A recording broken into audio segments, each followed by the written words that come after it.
So good afternoon, good morning, everyone. I'm going to share my screen with you all so that way we can get our presentation started. I can find it.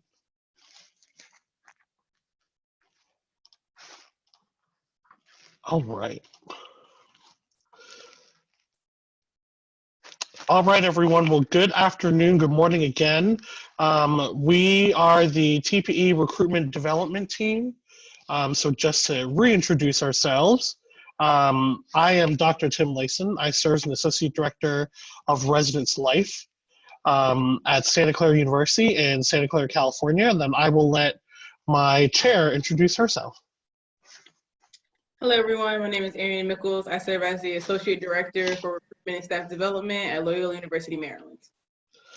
So both Arian and I work specifically with employers to make sure that our employers are having an amazing experience as well during the TPE onsite, before, after, during, and through the entire recruitment cycle. And so we have one other person who is joining us from our national headquarters, Dr. Kirsten Fox, and I will let her introduce herself.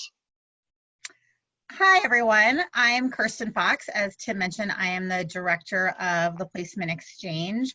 And prior to this position, I served in higher ed and student affairs, various capacities at various institutions for over 15 years. So I have been an employer at multiple TPEs in the past. So thanks for joining us. So yeah, so that's our team. There's obviously more than just the three of us, but this is a snippet of our team. And so Kristen will really be in the background, helping to answer any TPE related questions or anything specifically that Arian and I may not be able to answer at this point. So with that, and I want to be respectful of everyone's time, we will go ahead and dive right on in. So Arian, if you want to give some important dates. Yes, so since most of you at this point have either registered for TPE or are about to think about registering, we like to share some upcoming dates just to have on your calendar. So this Friday, our virtual registration will open. We understand that and it's specifically for our California schools, so that they are virtually able to attend TPE, understanding that some of our California schools are unable to physically attend TPE in Austin. We also want to share that our early bird registration deadline is January 10th, 2020. After that, our prices will go up slightly. Table orders should be finalized on January 12th, 2020. And then you want to make sure you add your interview teams on January 20th, 2020. And when adding interview teams, if the individual who originally registered your campus, your department for TPE is attending, they need to also make sure they add themselves to the interview team. Otherwise, it won't be officially counted as an interviewer. Then our interview scheduling will officially open on February 1st, 2020. And then interview hall service order deadline is February 21st. If you have any questions about how to do an interview hall service order, please let us know in the chat and we'll make sure to cover that. So yeah, we like to remind all of our employers of these important dates, just so that way, in terms of your own recruitment timeline, like you can also embed these in for any budgeting or for your team to continue reviewing. So our session today, our two sessions for the next October and November, are going to cover a lot about the recruitment cycle. So part one is really about considerations when building your recruitment team, looking at the developing your marketing and branding guidelines and timeline of what that's going to look like for your individual teams, understanding what candidates are searching for in their process. The TPE, the National TPE On-Site Committee has had some really great conversations about how we can improve the candidate and employer experience, but I think as employers, it's important for us to know, like, what are they actually looking for when they're considering any part of their recruitment or job search. Also reflecting on your positional posting, looking at wording and looking at different things and how that attracts people to different institutions. And then becoming knowledgeable about how your process will need to be successful. I think that is something that when building any team or any other experience, that would be something that is very, very important. And as we go through this presentation, I'll be leading a majority of the discussion, then Erin will be going through our chat feature to make sure if there are any other questions that you all can ask them during while I'm talking, and I'll take some brief pauses as well. So that's really what our part one is really about today, is about the overview of the larger pieces of the recruitment cycle. And then in November, Erin will start diving into some of the more logistical parts of our recruitment cycle. But if you have those questions as well, we'll make sure to address some of them, but not all of them. So that way we can save those when building our part two presentation. So I will go ahead and go to our first actual slide of content. So when thinking about the recruitment cycle, it's about building the recruitment team. And I always think about if you build it, they will come. And so when thinking about building your recruitment team, whether you are a housing team, career services, or any other student affairs department at your campus, you'll want to think about the mix of new and returning staff members on your team. Because I think there's value in having a good mix of folks who are just starting in your department or at your university, and those who have been there for a little while, to kind of give a balance of institutional perspective and departmental culture, which is always very important. I think also looking at the cross-section of departmental collaborators and partners. If you are a department that does a lot of collaborating with faculty members, maybe having a faculty member serve on your recruitment team. They may not necessarily go on site, but they can help with adding a different perspective from the role that you're trying to hire for, or the roles that you're trying to hire for. I think another important thing is making sure your team is representative of the collective university community. So being reflective of your student demographic, your staff demographics, and your faculty demographic is also very important to kind of build a large cross-sectional team and really be well represented when you are presenting at TPE onsite. Now, if you are an office of 3, then that might just be the 3 of you doing that, which is fine. But if you work with multiple offices, seeing how you can incorporate some of their feedback into the recruitment cycle will also be very, very helpful. And as you build your team, or as you're thinking of building your team, what are the specific duties and roles that you need folks to take part in? Because the tip that I put here is that the recruitment team is not just for the on-site experience. TPE is really a 365-day endeavor that we are really trying to make sure that not only candidates but employers use as a regular job posting site. And so if you have multiple people on your recruitment team, you may be only able to take a few number of them. So you have these other folks, what would you like them to be doing? Are you going to run simultaneous processes? Are you going to have them working on different parts of the process? You could have some people working on the application part. You could have folks working on the marketing, which is the next slide. But you can have different roles within the team, so that way it just doesn't all fall to you as the recruitment leader or the recruitment chair. So I think it's important when building your team, you're building in some different skill sets, gaining some new ideas, and really getting that cross-section of who your department is and what they do and what the scope of the role is going to be.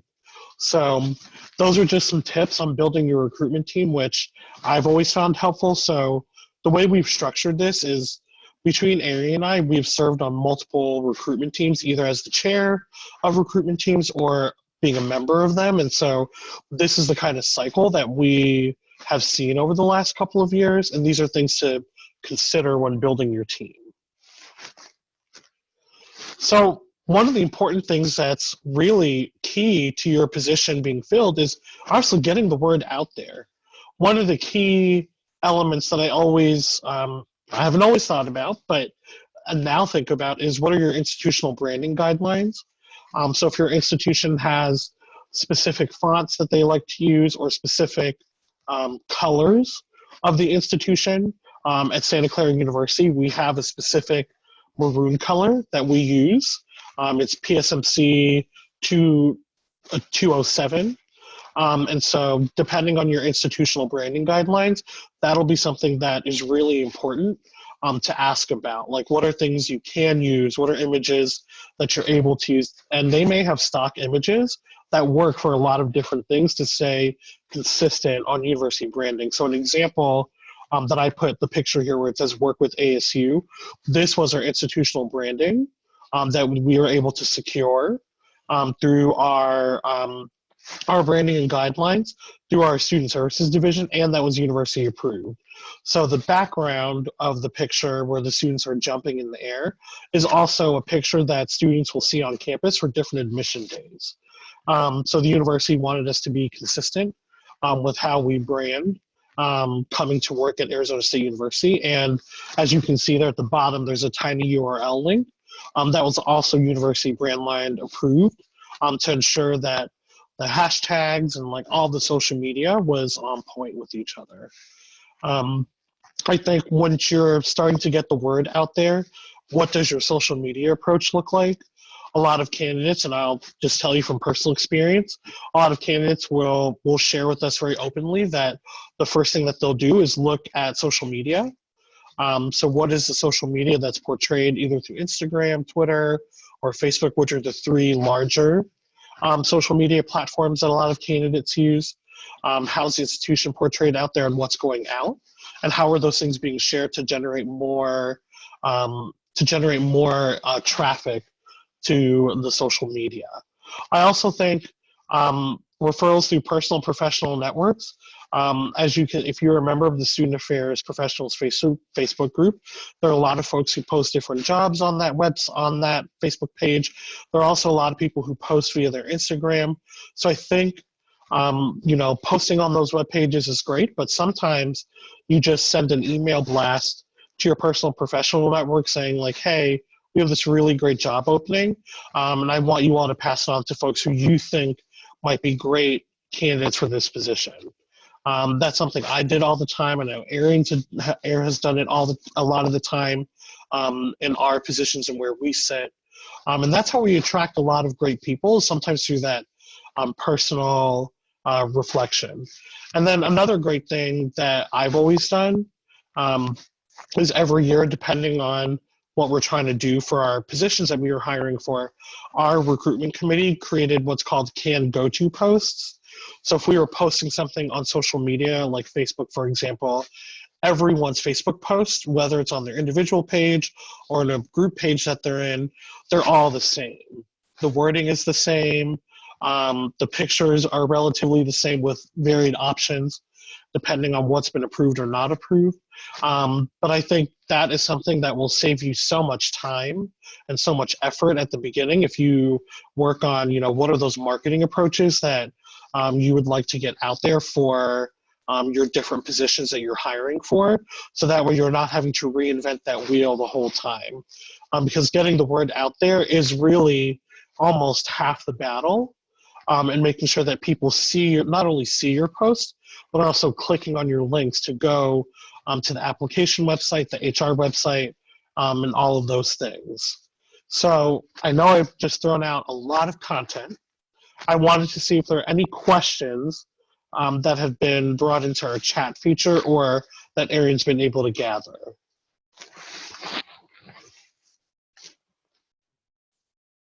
No questions yet.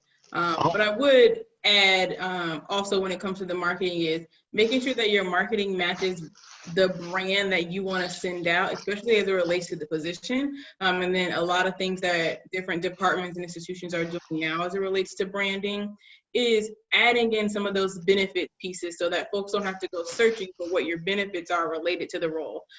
So whether it's a res life position and you're offering housing and a pet policy, or whether it's outside of a residence life position, career development, student activities where you're offering various professional development opportunities or supervision opportunities, those are also good quick glimpses for staff to see not only professionally what benefits they're getting, but also what additional benefits you may be offering in the role.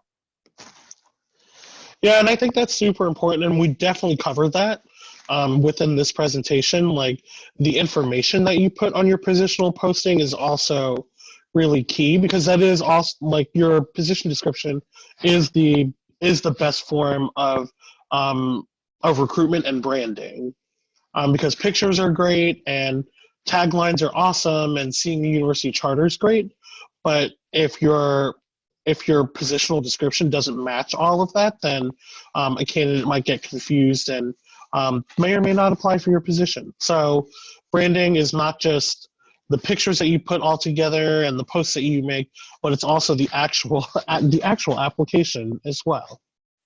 Great thought, Arian. Thank you. So I want to spend a little bit of time talking about what are they looking for. So when I talk about they, I'm really thinking about candidates. So when we think about it, candidates are looking for a multitude of things, but these are the top 4 things that in the last couple of years that I've been involved with TPE, whether on a recruitment team or doing candidate coaching, these are things that candidates typically look for. One, they look for location. Where are you located? Because that could also help with cost of living and all of those things. And if it's a location that they want to be in, they're looking to see what kind of student experiences are being offered for students. So clubs and organizations, if you're in a housing role, if you have a residence hall association or an NRHH or some of those other student experiences that you offer. Looking to see if you do offer different professional development opportunities. And it's not just about conference attendance. I think that's great. And I think that is an awesome way to network with colleagues within our field. But I also think at the home base, the institutional base, what are the different professional development opportunities that they're looking for? So if your position is a teaching position, that's great. Not every entry-level person has the ability to do teaching right off of the bat. So I think looking at what are those things that you can put in writing or like in a social media post or in your position description is super key. And the last point is the ease of finding institutional departmental information. This is something that I know for me personally, and we've heard from other candidates, like I've had such a hard time finding X information at this school. And so I put some links down here for different departments. Now, these are all housing departments that I've put on here. But I think whether you are recruiting for a housing job or career services or student activities or student conduct or whatever your department, it'll be very, very important to think about like, how can you build a web page of resources for staff or potential staff that are looking at professional opportunities in your department. So each of these links to a different professional staff page that shows you the information about the experiences that they have, the job description. Obviously, Santa Clara University, I apologize, lights turn off in my office. The Santa Clara University professional staff, for example, that's the home institution I work at, links directly to our professional staff page for residence directors. So the experiences that they'll be getting and the things that they're looking at, as well as an overview of the position itself. I put the University of Kentucky resident director position because in my personal search over the last couple of years, UK was an institution I had the opportunity of interviewing with, and so and supervising resident director staff. So I found their webpage extremely helpful to talk about the experience that they're getting. It also talked about their living learning community setup, the types of approaches that they have to their student outcomes. And then I also put a former institution I worked at, Arizona State University professional housing staff. So if your institution doesn't do this or is able to do this, this is something that I would definitely consider doing, because then you can link other university pages off of this with different campus departments that you might work with or different things that you want to highlight, because it's a great one-stop shop for a candidate. And it's also very easy to create as a tiny URL link. So that way candidates can follow that or look for different updates within your own process. And I know those are things that a lot of candidates who we've talked to over the years have found really great about institutions when they have this website. It takes one less thing off of their plate to have to go search Google, just do a general Google search for different pieces of information. So I think when you're thinking about building your process, it's important to think about what are candidates actually looking for, and also take into account what is feedback that candidates have given you all as institutional hiring teams in the process that they just went through to be hired at your institution, or like didn't get hired from your institution, or you didn't hire them, getting their feedback as well as what made their experience positive or different. So I think that's really important when building your recruitment team. Like, that's why we say have a mix of returning and new folks on your team, or at least have that represented in a way, because that will be a great stopping point for you to think about how you can build these different pieces of your recruitment experience, which also includes your on-campus experience. So yeah, I wanted to spend a little bit of time talking about what are candidates looking for, because it is very important when we're thinking about the entire recruitment cycle. But on the flip side, what do you want? So as an institutional team, as you build your team, what are you looking for in a candidate? You know, some of the things that I have looked for in the past, and that Arian has seen, is that, you know, we want that transferable skill set. You know, if I'm hiring a residence director, you know, do I need them to be working in housing? Sometimes, maybe not. Some of the best candidates that I've ever hired don't have a formalized housing background, because they add a different flavor, they add a different understanding, a different perspective, but they have the skill set to do the position and meet all the different bullet points. I look at candidates who have knowledge of the position. How much do you know of what it says, and on our website and on our institutional website, like how much do you know about your position? I think looking for candidates who understand their role within the university. I know that's a very broad stroke statement, but I think that's also very important. And if your candidates don't know their role within the university, maybe that's something you as a recruitment team can also be discussing when putting your recruitment team together, because that's kind of important, because that will be a question that a candidate may ask you is, you know, I understand my role within the department, but how does my role work within a larger student services, student life, or student affairs department, in ways of getting involved and getting connected? And then specific examples within the role. I think if you are, if you're looking for a specific person, we'll use student conduct, for example. If you're looking for a specific conduct officer that works primarily with housing-related cases, that's important to put within your position description.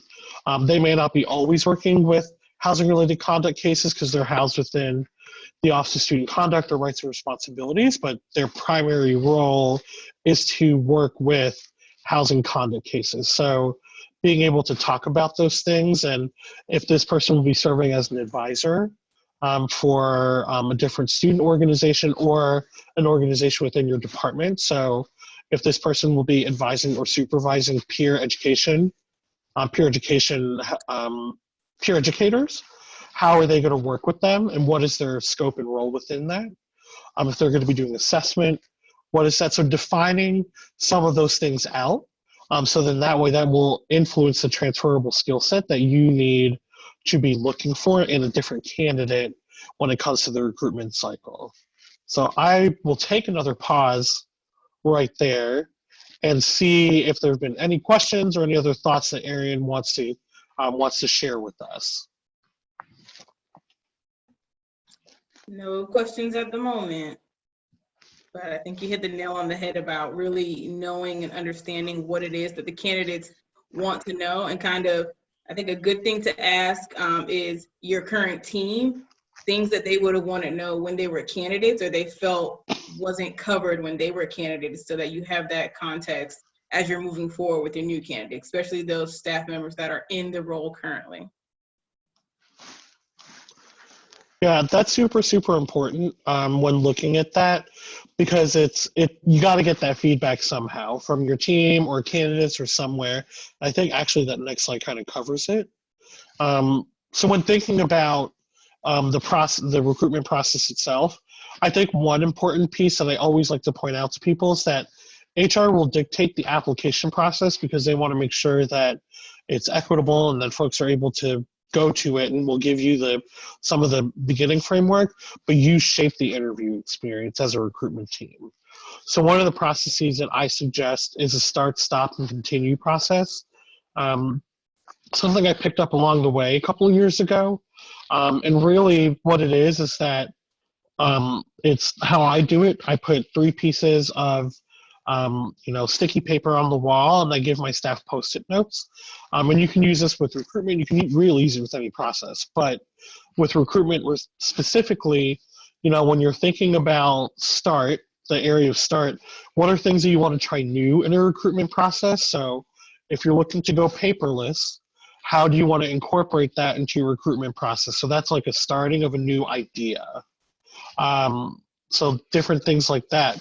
What are things that work well? So continue. This is a great way to gather the feedback from your team, and looking at continue specifically, you can see these are the things that work well and that we want to continue, maybe refine a little bit, because if it was something new that you all started, okay, great. But continuing is like, these are things that have worked because we've seen them work. We know that we've yielded a great candidate pool because of doing it this way. And so these are things that are pretty important for your team to look at. And then stop. And I did that very intentionally. So in your stop category, these are the things that didn't work as well, or may need some major revisioning, or you come together as a team and you're like, maybe we just need to stop doing it this way. And so really it's just putting a pause on some ideas that may not have come to fruition as best as you had wanted them to.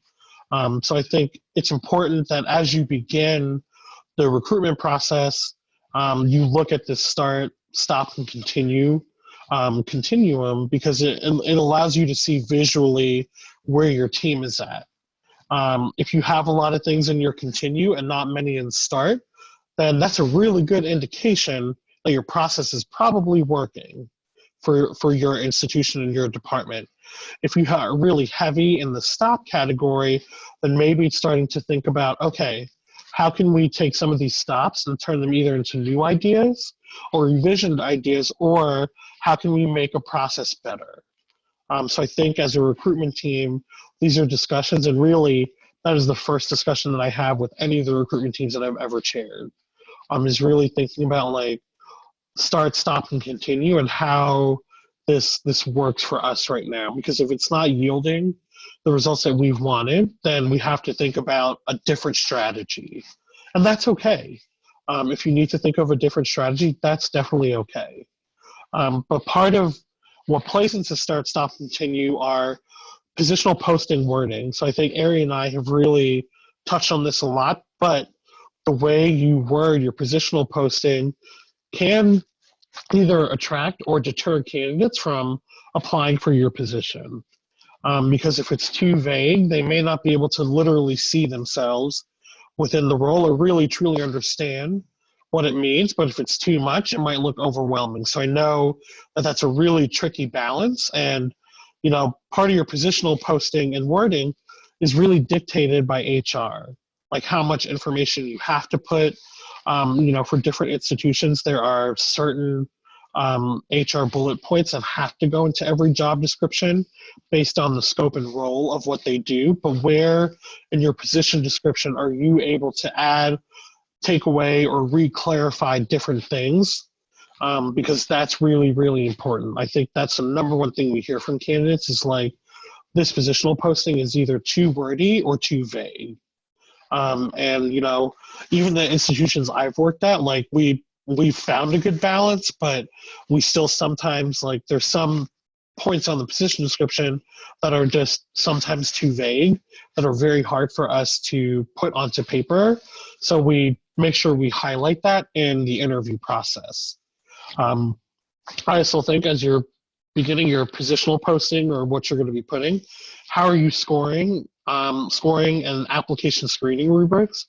What are you creating to make who gets an interview happen? I think that's important. I think if If it's just a general, here are your 10 resumes, review them, okay, but are you really giving your team things to look for, things to look at, to consider? And it just goes back to, what are you looking for as an institution? And how can you build that into your scoring and application screening rubric? Because that will help you really define, does this person meet the qualifications outside of the educational qualifications to really serve within this capacity? So I think that's important. Part of this starting your recruitment team is thinking about, what is your interview format? And Arian will dive into this in the part 2 of our session in November, but really thinking about, is your institution a first round, second round school? Or, some schools I've worked at, we've moved to a process where every candidate, whether they're doing an on-site TPE interview or a Zoom interview or a phone interview, is a 145-minute interview. So really thinking about what the interview format looks like for your institution, and that's where that start, stop, and continue goes, to see where you see how you're doing in that area. And also think about the on-campus process. I know it's really early to think about your on-campus process, or depending on the institution, you might be in the middle of this right now, but thinking about, what does that on-campus experience look like for that person? Who are they going to be able to see? What do you want them to see, and what are things that you definitely have to make sure they see? So thinking about that on-campus process is really important very early on. And then directly tying into that, a question that we've seen a lot, especially over the last 3 years, is, what does the onboarding experience look like for new folks coming into the position? So that's why it's important to tie everything back, that mix of new and returning staff on your team, you're getting that experience of, like, what was it like for you as a new person when you came on board? And how did that shape your current experience, or how did that shape the way you continue to consider us in your individual search? Because that is a question that we are seeing a lot of from a lot of candidates. And so really thinking about, these are just some of the things that you could talk about with your recruitment team, but from a employer development standpoint, like, these are things that we have seen from our colleagues in the field and who are continually doing searches. These are things that become very, very important to them as you're building your recruitment team. So like I said, start, stop, continue is a really great way to give you, like, that 10,000-foot overview of your recruitment process and how that looks. So I will take another pause and see if we have any other questions or any other thoughts from here. All right, so no questions still, but I would add and just echo in the start, stop, and continuing process that that's a good way to start with your recruitment teams. An example that I have from a previous institution is that we looked at our process and we wanted to stop the full day 9 to 5 interview process. And so we wanted to start a new process, which was pretty successful in that we had our candidates come in noon the day before and start their interview process that afternoon. And then they were done by noon the next day, so that they have that break of the night in between, rather than having to do a 9 to 5 interview process. That thought process came about through having a start, stop, continue, and realizing that sometimes when you're doing the start, stop, continue process, if you're talking about a stop, then right after that, you need to talk about something that you're going to start to replace that. Or are you just fully going to stop doing that? Those are different conversations that should be had with your recruitment team as it relates to your process. And you can also do the start, stop, continue, breaking it out by what Tim has listed here. So maybe you just do a start, stop, continue talking about your interview format. That way you're focused on one thing at a time rather than big picture the entire process. Mm-hmm. So these are just different aspects of the process that we are suggesting, especially now if you're beginning to think about your staff and how they might want to come back for next year, and really starting to think about the recruitment cycle, because today is October 28th, and I think if I counted last night, we're less than 150 days away to the TPE on-site. And so if you are planning to go on-site, these are conversations that are going to be really important to start having now, So that way, by the time your fall semester, fall quarter, whatever system you're using at your institution ends, you have a pretty good game plan for when you come back in January and February. Because we all know once February hits in our field, it's just like it's a blink of an eye, and then we're in March. And so I think being able to start having these conversations now will be really fruitful for your discussions, and really get some decision making out there for the folks who have to make decisions on your process. So if you're an institution that knows that you can propose new ideas and all these things, and they're generally supported, but you have to submit them to your director level or your senior management within your department for funding approval or any sort of level of approval, then having these conversations now to get it on their calendar is going to be really important. So that way nothing delays you moving forward, and that you can really focus on how to best position your position to be successful within the recruitment cycle.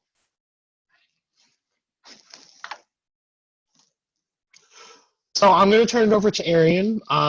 These are just some things to think about in November as you are continuing to move forward. And these are things that we're going to put in as we go on in all of our Ed Live series for that next month. So Arian, I turn it over to you.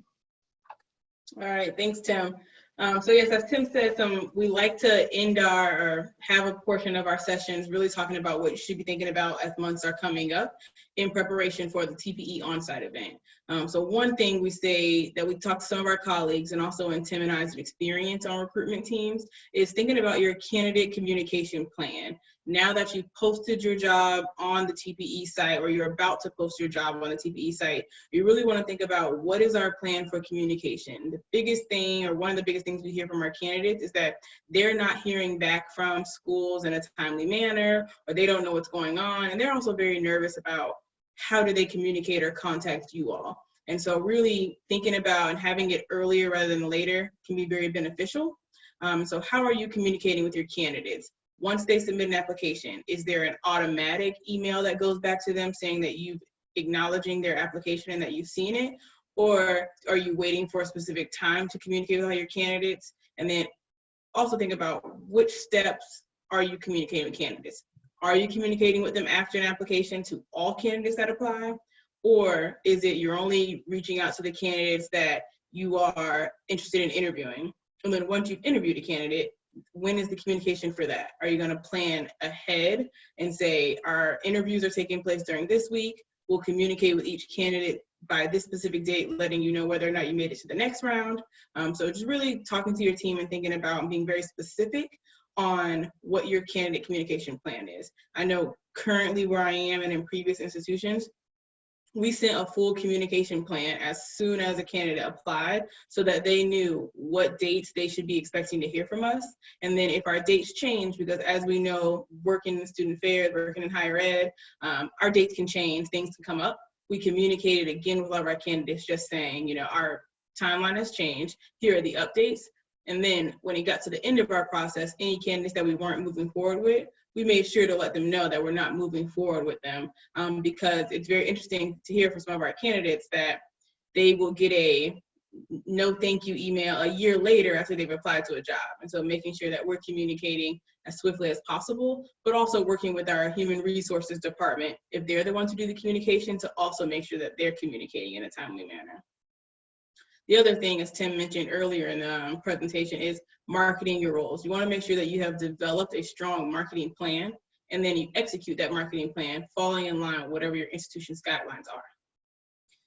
Also, finalizing and beginning to train your recruitment team. We'll talk about it in our next live session, more about training your recruitment team. But once you bring in your recruitment team, you can't expect that everyone knows how to recruit. So it's very beneficial to gather your team and train them on interviewing techniques, different interviewing styles, depending on what interviewing style you decide for your recruitment cycle. And then also letting them know of different aspects of just human resources wise when it comes to recruiting, what is legal and what's not legal when it comes to interviewing. It's good to have that so that you don't get into any trouble or anything as you're recruiting. It's also a good time in November to start thinking about whether or not on site you will have some sort of swag item or not.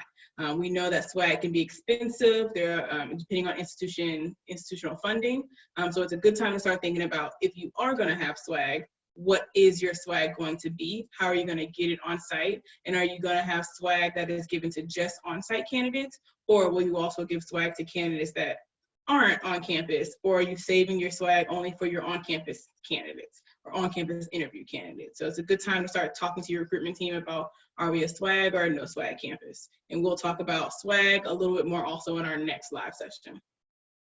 Then it's also time to start thinking about your interview questions, whether you have interview questions and starting to look at updating them, or time to start creating interview questions. And this also relates to your interview process, whether or not you're having a first round, a second round, and then on campus, or a first round, then on campus, realizing that you need different questions for each step of the interview process.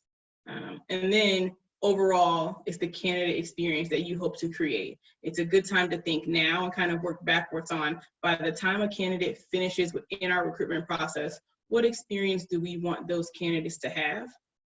Once you've decided what that experience is, then working backwards to figure out how you can create that experience in your process. Yeah. So those are my tips and things to think about when it comes to November in preparation for TPE on-site in February or March. Yeah, and so I think these are all great things to think about, and they definitely tie back into what was just presented to you all. And I think the central message that Ari and I are trying to get out to you all is like starting early rather than later.